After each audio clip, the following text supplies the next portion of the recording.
friends, so this is kind of a quick tutorial. What I wanted to focus on when the Groot's done shaking, get out of here you, is how I'm starting to grow these kind of living centerpieces. And I've had this idea for a while, and I don't want to say it's a solution for long term. It's kind of more like when you're rooting your cuttings. I think it works really well. And I wanted to show you how I change out the water and what exactly is in this centerpiece, because a lot of people have had questions. So in this situation, downstairs I also have some Sansevieria doing the same thing. It's 2 different monstera cuttings. And this first one actually unrolled a new baby in here. It was starting to have a baby before I stuck it in here, but here's a little baby. And as you can see, the roots here. So, and these are actually new just this week. But the reason why I'm noticing it needs to come out is there's some black, some real dirt that really almost looks kind of like mold to me. And that has never happened before. So this is kind of an experiment, like I said, with the Marimo balls. So we'll see how things hold up. So I'm going to go ahead and remove the monstera.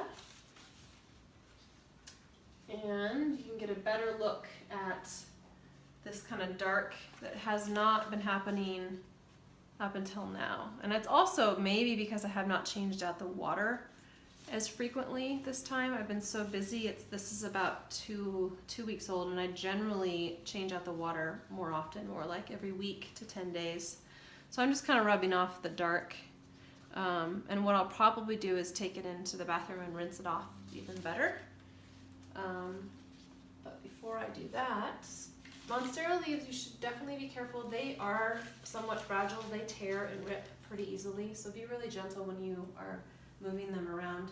So, and then this is the part that's pretty fun. So you can see in here the water is pretty dirty.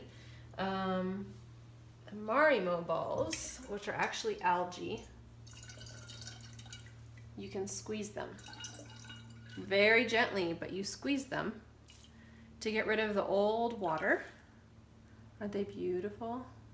So I'm going to do that to every single one in here. Squeeze the old water out and lay it down. So while I'm doing that, we'll probably do a cut to the next stage. But I should say, and I've said this before in my videos, these are such beautiful Marimo balls. I love them. If they smell at all, which this one does a little bit, that means that it has some stagnant water trapped in there. You can give it a slightly harder squeeze to try to get that stagnant water out. And when they're big like this, you really want to cup them and squeeze them in such a way that they aren't going to be torn apart. So you really want to keep their form and squeeze them. This one's a little stinky too, so I'm going to go ahead and squeeze it some more. So I'm going to do that with all of these. I have quite a few in here I've been growing. And I keep them in indirect light. They never, ever, ever sit in the sun.